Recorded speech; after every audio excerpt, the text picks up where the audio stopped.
एखाद्या बैठक आयोजित आहे. या बैठकीला आपले सहाय्यक आयुक्त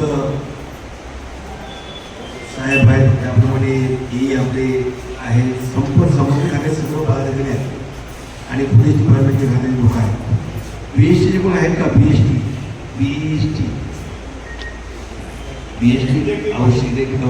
आवश्यकता आहे असं.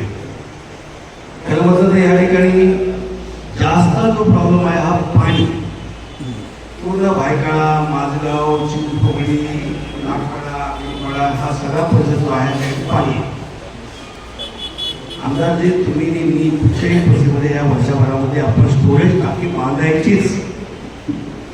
कुठेही बांधण्याचा प्रयत्न आम्ही करू. वॉटर डिपार्टमेंटने फक्त त्या ठिकाणी प्रायोरिटी घेऊन त्या ठिकाणी बांधायचं व्यवस्था करा. तुमची ती टाकी बांधणार 1 वर्ष होणार, 2 वर्ष होणार, हे गाळायला आता नको.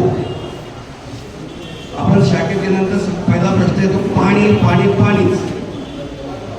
ज्या ठिकाणी आमच्याकडे मोदी कंपाऊंड आहे, नाळावाडी आहे, लालबाग चिंचपोकळी परिसर आहे, आवडीपाडा, माझगाव हा सगळ्या परिसरामध्ये सगळ्यांच्या याकडे पाहायला विशेषतः पाणी. आणि वर्षभरामध्ये आपण कुठच्याही परिस्थितीमध्ये आपण तुम्ही मी खासदार संबंधित खात्याचे सगळे पदाधिकारी असतील अधिकारी यांच्या समोर माझगाव परिसरामध्ये कुठेतरी एक स्टोरेज टाकी आम्ही बघतो, जागा बघतो आणि त्या ठिकाणी तुम्ही कुठच्याही परिस्थितीमध्ये त्या ठिकाणी टाकीची व्यवस्था करा.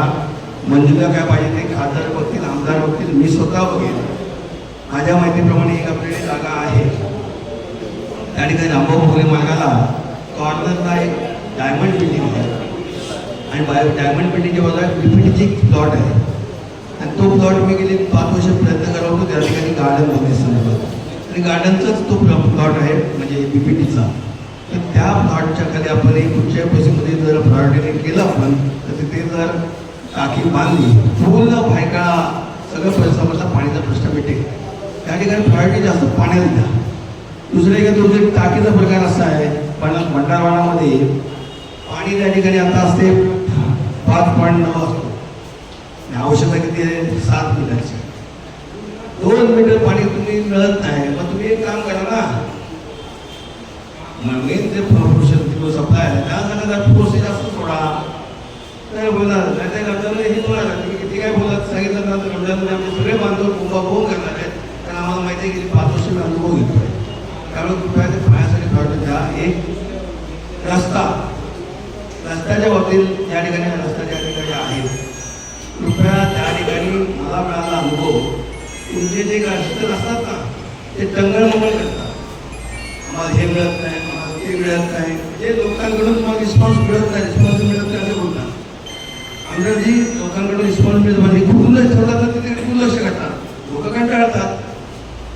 तसं दुर्लक्ष करू नका. कृपया आवडलं बघ नाही नियम आहे नियमाप्रमाणे झालं पाहिजे. हे गोष्ट मला पण मान्य आहे, सगळ्यांना मान्य आहे, भाषाला पण मान्य आहे. तर तिथे काही ठेवलं तुम्ही जातात नाही तिथे ते काम करा. प्रायोरिटीमध्ये ठेवा.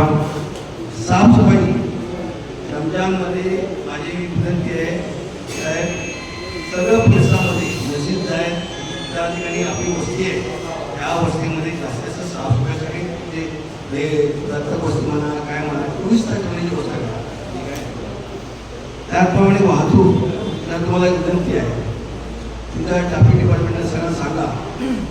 आजकाल लोक म्हणजे ते नमाज पडत जातात इतरावेळी आल्यानंतर उशीर होतो आला तर काही तुमच्या ते पावत्या पडत नाही. त्यामुळे तुम्ही मारता तिथे चांगल्या बाजारात जा तो येतो आमचा भीमा आमच्या बाजारांकडे.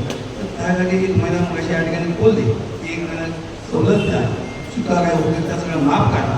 कारण रमजानमध्ये जर चुका झाल्या तर आम्हाला सजा मिळू शकते काय होते ते तुम्ही सांगू शकता. त्याप्रमाणे या ठिकाणी साहेब टाटाने ह्या शहरामध्ये थैमान घातलेला आहे. टाटा इलेक्ट्रॉनिकने पूर्ण परिसरामध्ये सगळे रस्ते माझ्या माहिती मिळाल्या माहितीप्रमाणे 900 मीटर रस्ते नागपाडा असेल, भायखळा असेल, नेरोड असेल त्या ठिकाणी सगळे रस्ते कॉम्प्युटर रस्ते केले सुद्धा त्या ठिकाणी तोडे जात आहेत. आणि तोडून आमचे चतुर्थ फोन केला तर साहेब पॅनल्टी मारली आहे. तर पॅनल्टी मारून त्याला काय फरक पडत नाही.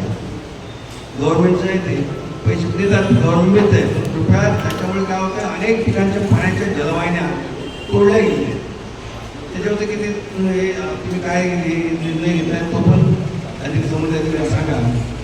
मी माझा काम असल्यामुळे तुम्हाला हेच महत्त्वाचे विषय होते आणि हे विषय तुमच्या संबंधित आणि आमच्या सगळ्या बांधवांच्या संबंधित असल्यामुळे कृपया हे तिन्ही जे विषय सांगितले त्याच्यावरती प्रायोरिटी द्या अशी मी तुम्हाला विनंती करतो आणि तुमची सर्वांची आमदारकी आणि आरतीसाठी तुमची सर्वांची संमती घेतो आणि मी माझ्या पुढील कामासाठी धन्यवाद. जय हिंद, जय महाराष्ट्र. वार्ड नंबर 210 से हैंकॉक ब्रिज से सेंट पीटर जो एरिया है, यानी अगर मैं ट्रैफिक डिपार्टमेंट से कहना चाह रहा हूँ, हम अगर वहाँ पर गाड़ी व्हीकल लगाते तो फ़ोटो खींच के 1500 रुपया फाइन दिया जाता. अगर हम खाना खाने भी जाएं तो भी, या रात में 6-7 बजे भी पार्किंग लगाएं तो भी, जब कोई पर्सनल काम जैसे कि मुझे खुद आरटीओ ऑफिस में अपना लाइसेंस रिन्यूअल करना था, उस दिन मैंने 1 जनवरी को गाड़ी लगाई. मैं आरटीओ ऑफिस में था और यहाँ पे मुझे 1500 रुपये का चालान हुआ. आज मैं यहाँ पे ये मीटिंग अटेंड करने आया हूँ, मुझे 200 रुपये का चालान ऑलरेडी आ चुका. यानी हम अपना पर्सनल कोई काम कर नहीं सकते जबकि गाड़ी पार्किंग एरिया में नहीं रखी है, पार्किंग एरिया में. मैं एस ब्रिज पर बहुत बार शिकायत की, लोगों को सरकारी